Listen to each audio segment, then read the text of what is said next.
After last month, although it would be 2 months ago now, I got very excited. You know what, I'm going to do a set. I'm going to do a set. And I just wasn't sure, and I made a list of things I wanted to talk about, but I just ended up writing down the word rejection and a bunch of girls' names.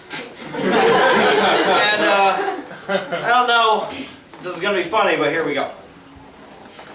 The first time I can remember being rejected was elementary school. I don't think I'm going to say the names because I still live where I went to school. This girl, like most girls in elementary school, was twice my height. I couldn't pick her out of a crowd now, but I do remember her as the Muppet Janice from Dr. Teeth and the Electric Mayhem.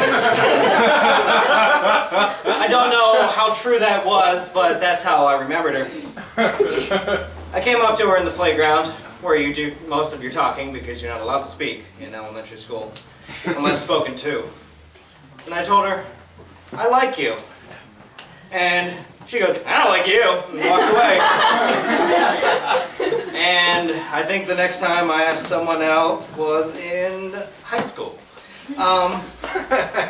There's another girl. This girl, well, didn't reject me. I wanted her to date me, and apparently, as I found out, years later, we had dated for a year. I just was never aware.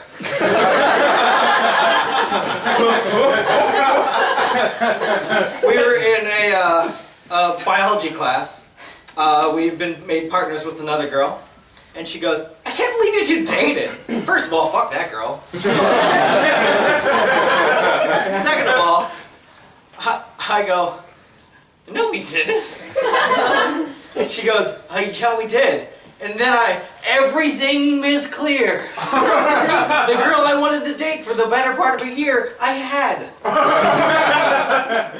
I mean, granted, early middle school, I wouldn't have had any idea what to do with that if I did know. So maybe it's for the best. I probably would have ruined it. The girl after that, I begged her to date me for the better part of a year. And she eventually broke down. Let's leave it at we dated for 4 years, and a relationship built on begging for a year doesn't end well. The next girl on my list, I don't have a name, I just have Dunkin' Donuts chick, because that's how long I knew her.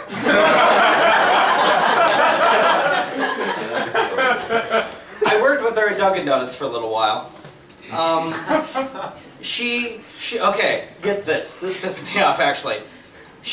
I got a new phone. I believe it was a Razr. So that'll put the time. No, it was the non-flip version, the Sliver, I believe. The first mobile phone that played MP3s. Again, that will date this. And I was playing with it at work because, you know, I was a teenager and that's what we do. I'm 26 years old now. Fucking A. With a kid and shit, don't get older. I love our child. I love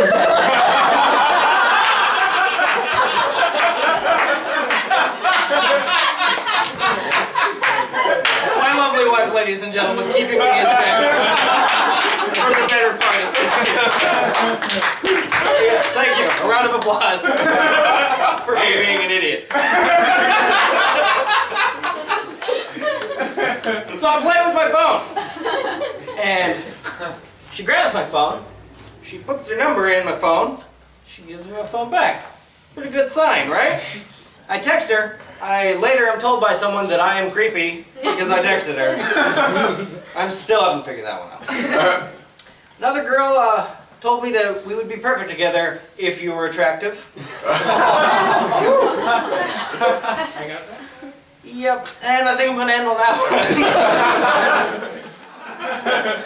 I was in a history class, and we were learning about ancient Egypt, and someone, probably very similar description to the gentleman who had to ask about ghosts, raised his hand from the back and goes, hey, what about giants? And my professor was, What about giants? And he goes, well, the giants that built the pyramids. And, unless this guy was like Andy Kaufman, he was 100% serious. And because my professor is being paid to not call him a dickhead, he goes, well, we don't have proof that there were giants. And then just went on with it. And I mean, with ghosts, a bunch of people believe there are ghosts. This guy and apparently his parents believe there were giants. I lost my virginity to the Little Mermaid at my parents' house. Wait, so the person or the? No. That would be a good story. And Lenny with a joke funnier than I could have written. Fucking A. It's worth noting that I did not live at my parents' house at the time. I'll just let you imagine. And the first thing that was uttered before it happened was, "I'm not going to stop you." Let's just say that it didn't go great. It's not a positive memory of it.